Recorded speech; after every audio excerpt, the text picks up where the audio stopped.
สวัสดีครับวันนี้มารีวิวปลาเผาครับผมปลาเผาไฮโซครับผม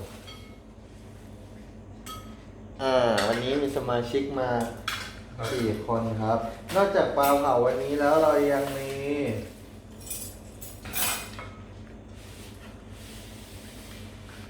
หมู3 ชั้นแล้วก็หมูยอนะครับ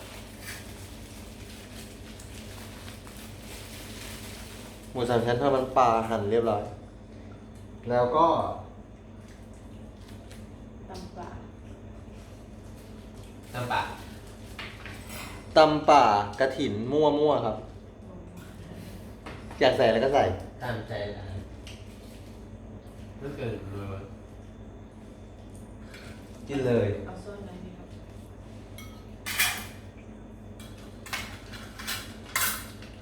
กินเลยครับ ไม่พูดเยอะแล้วครับ ถ้าสมมติว่าเอาหมูมาตรงกลางทีเอามาตรงนี้ที่เราให้ชี้ยืดแบบเวิร์ดเนี่ย น้ำจิ้มซีฟู้ดขังนะ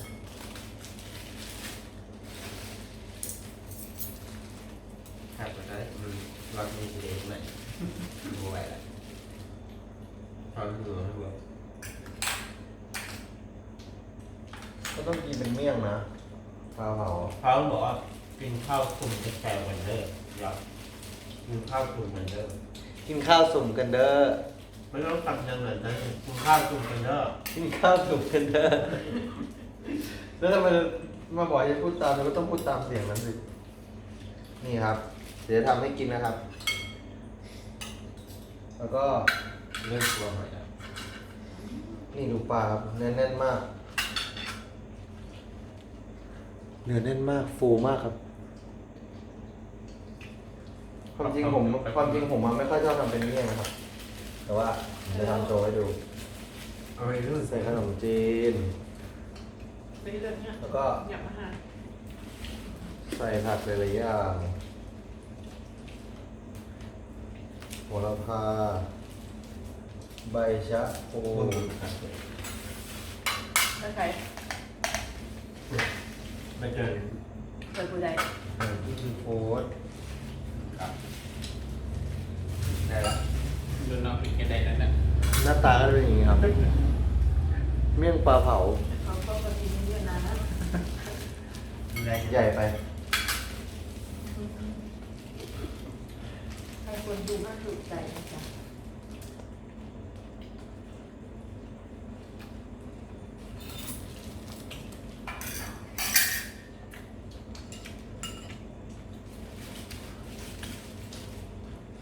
แซ่บเพื่อสุขภาพครับ เมนูปลาเผานี่แซ่บเพื่อสุขภาพของแท้ครับ ครับไม่เอา กินข้าวเยอะตัดกำลัง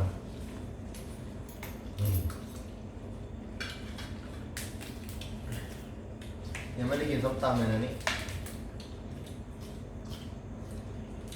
3 ชั้นทอดครับ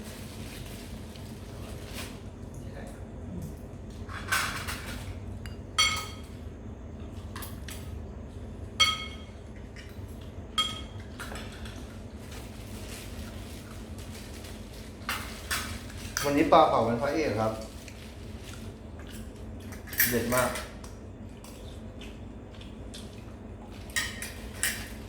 เนื้อแน่นครับจะบอกว่าทำไมที่ร้านปลาตัวใหญ่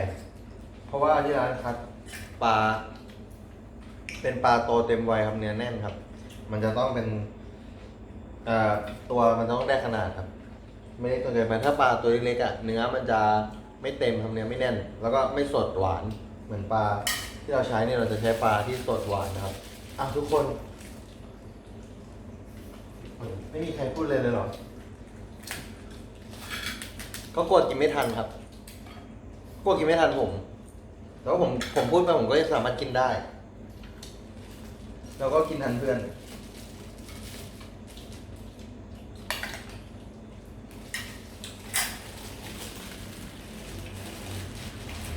นี่เคยใบชะพูหรือเปล่านี่ใบเนี่ยผมชอบมาก เอามาห่อครับ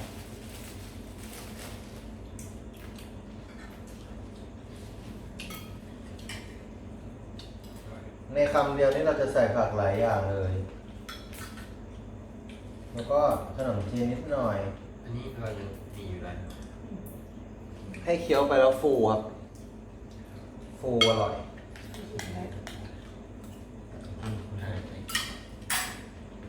ก็เมี่ยงปลาก็จะต้องคำใหญ่หน่อยนะครับ เพิ่มเนื้อปลาหน่อยเต็มครับ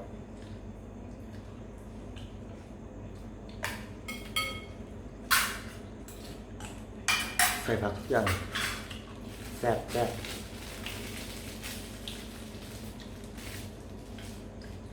เมนูกินเทียบเกิดเป็น ลูกโต เก่งกันที่หมดหรือว่าเราท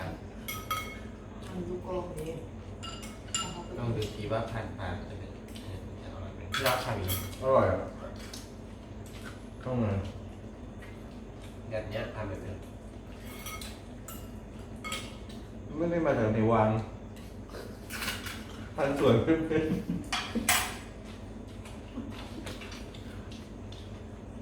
แต่ใบนี้อร่อยนะตอนกินเมื่อก่อนกินไม่เป็นแต่พอมากินแล้วรู้สึกว่า มันอร่อย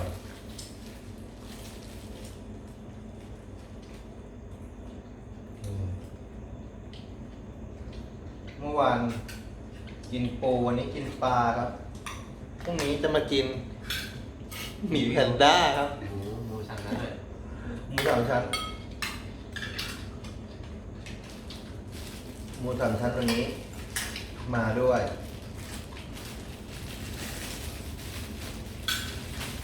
เด็ดอยู่แล้วหมูสามชั้นแต่ที่เด็ดกว่ามันก็คือปลาเผายังไม่กินส้มตำเลย อร่อยนะเนี่ย บุกวันนี้จะเนี่ยเนาะที่ว่าวันนี้ของสองโมงถึงเข้าขึ้น ส้มตำก็ ปังนะ ตำเปล่าหอยนา เดี๋ยวไป กินกับปลาเผาอร่อยมาก เดี๋ยวพี่แจ็คกี้ก็มาซื้อปลาเผากับตับปลา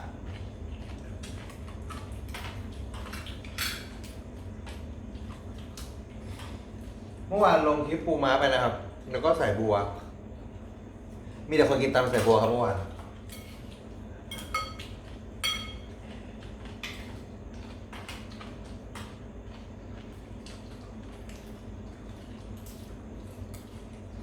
คนที่ชอบทานผักอ่ะ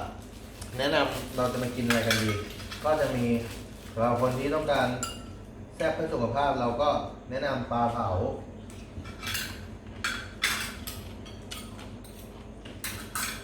แนะนำตำป่าครับ จะใส่อะไรก็ได้ ใส่ทะเลใส่หมูยอ ได้หมดครับ ตำป่าจะได้ทานผักหลายอย่างเนาะ ก็ปลาเผาก็แน่นอนอยู่แล้ว เราก็จะมีชุดผักสุขภาพสำหรับคนที่ชอบผักนะครับ แล้วก็อยากทานผักเยอะๆกลัวอ้วนหรือเปล่ากลัวอ้วนก็ทานได้ ทานปลากับผักกับส้มตำไม่อ้วนแน่นอน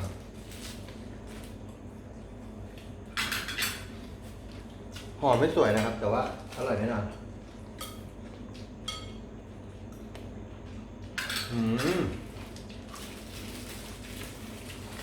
เนื้อปลาเต็มคำมาก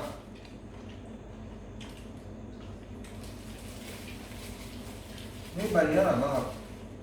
ใบครับปูสำหรับคนชอบทานคำใหญ่ๆ แนะนำใช้2 ใบครับ 2 ใบเลย ปลาที่ใส่เต็มๆเลย ไม่ต้องกินข้าวเยอะนะครับ กินปลาเยอะไม่เป็นไรไม่อ้วนครับ ปลาร้านเราตัวใหญ่ครับ เนื้อเยอะ แล้วก็ใส่ผักอีก นี่อันนี้อร่อยกว่าผักกาดแก้วผักกาดหอมเนาะทางเนี้ย แล้วก็ใส่ให้มันสวยเฉยๆเหมือนร้านไอ้ข้างทาง อากาศขาวเหรอ อืม ใบนี่อร่อยมาก ความจริง ขาดหมดแล้ว บางคนเขาไม่ได้กิน ก็ไผ่กินไม่เยอะนะ จะได้พอ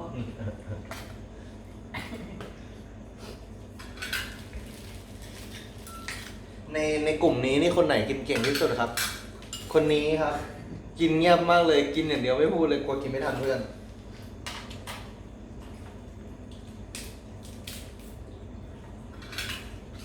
ถ้าเราอยากที่แบบว่าแน่นๆหน่อยเราก็ใส่ขนมจีนเยอะๆนิดนึงนะครับ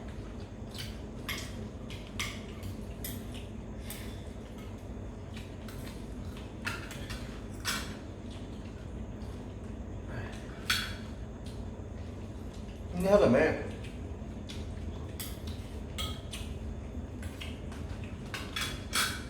เฮ้ย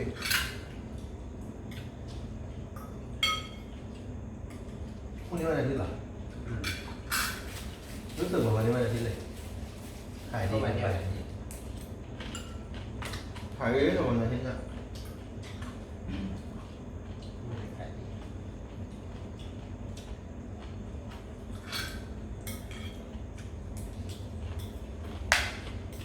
พาในหมูสามชั้นเร็วหมูยอทอด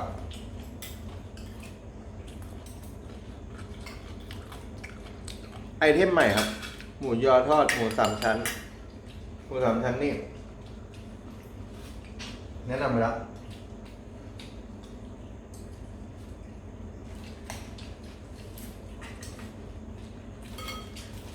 ใครอยากกินปลาเผาพวกนี้จัดเลยครับ กดในแอปมาเลยเด้อตอนนี้ไม่อยากห่อแล้ว ดูดิกินมันจนแน่นเลยเพิ่งหมดไปครึ่งตัวเอง กำลังมี อะไรนะ หางเพื่อเลือกอ่ะ หอยเชอรี่ต้มป่ามันก็สแตนดา แล้ ร์ ว ด ก็ไข่ต่างๆแบบทอดมันไปแล้ว2-3 โล เดี๋ยวนี้ป่ายอมาแรงครับ แต่ว่ามันโลละ180ตอนนี้โลละ120ตอนนี้โลละ130เพราะผมครับ วันนี้ไม่ได้มากินปูม้ายั่วๆนะครับ เพราะวันนี้ปูม้าไม่พอขายเด้อ คิดเด็กก็หยิบปูมาเยอะ ถ้าจะเก็บก็เก็บไม่ทัน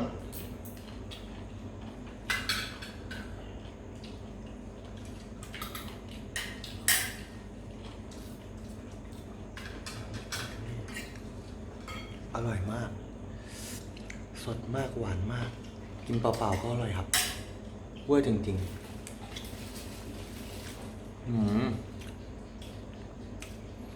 เนื้อสดหวานครับ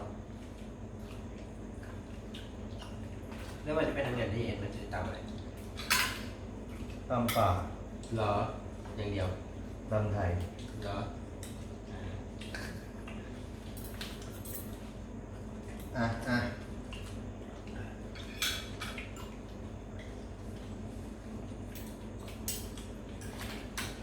กินปลาอย่างนี้ก็ขาดทางรสอ่ะมันต้องกินผักด้วยที่บ้านนี้มีแต่คนชอบกินผักครับกินเก่งทุกคน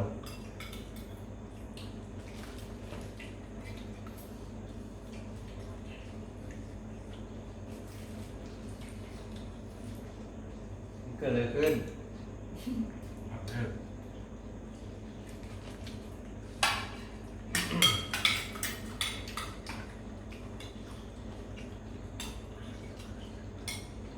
กินน้ำ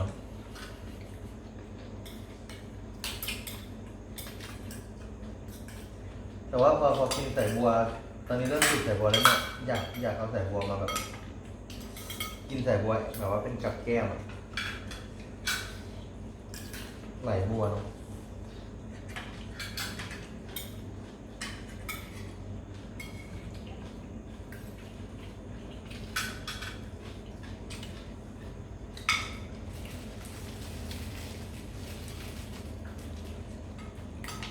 ตอนนี้จะตี 2แล้วครับ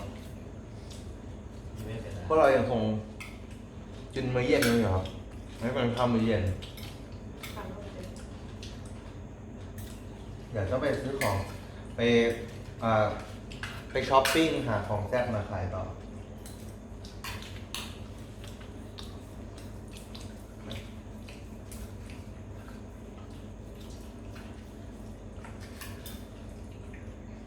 ต้องตำใส่พริกกี่เม็ดเนี่ย ประมาณ5-6 เม็ดอะ รอ เก็บไว้นานที่บ้าน ผมว่าไม่เผ็ดเลยน่าจะใส่สัก10 เม็ดเมื่อก่อนกินเผ็ดไหมล่ะกินพริก10 เม็ดนั่งร้องไห้ นั่งร้องไห้เป็นชั่วโมงหนึ่ง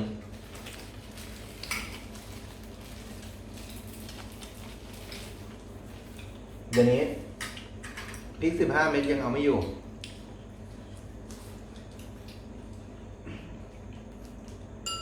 ถ้ากินเหมือนน้องเต้านะยังไงก็ต้องไปโรงพยาบาล วันนี้ต่างเผ็ด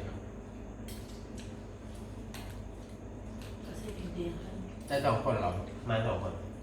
เขามีเพื่อนมาอยู่ด้วยแล้วมั้งช่วงนี้ แต่ยังบอกว่าเผ็ดเลย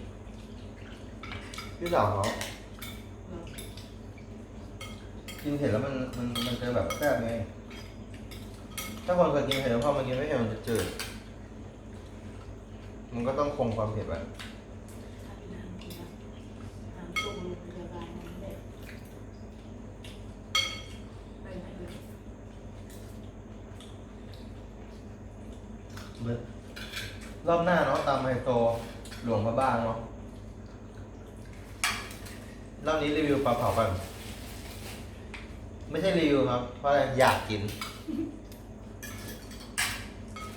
ขายเองกินเอง ต้องประมูลให้ลูกค้าเลยเพื่อมาสรุป หืม ต้องประมูลให้ลูกค้า น้ำจิ้มซีฟู้ดขาดไม่ได้จริงๆนี่มีขายด้วยนะครับ ขวดละ100 บาท250 ซีซีครับ กด Get Food มาเลยครับ ดีงามมากครับ ย้อนคิดอะไรกิน น้ำจิ้มซีฟู้ดมะนาวสดไฮโซครับพี่เก่ง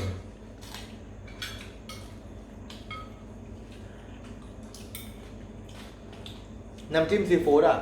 ซื้อไปขวดละ100ใช่ไหมครับ มีคำถามว่า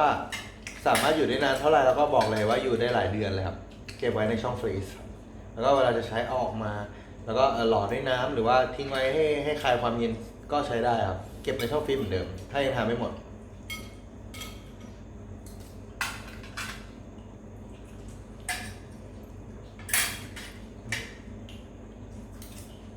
มาแล้ว หมดแล้วเหรอมีปูม้าดองปะไม่ได้ดองปูโอเคครับ เดี๋ยวลาไปก่อนครับ รอบหน้าจะมารีวิว ไม่รีวิวหรอก จะมากินโชว์ครับ ตามไอโซหลวงพ่อบางสำหรับวันนี้ หมดแล้ว บ๊ายบาย ลาไปก่อนครับ ลาไปกับแม่นาคครับ แม่นาคใส่เสื้อกล้ามครับ วันนี้โชว์หน้านิดนึง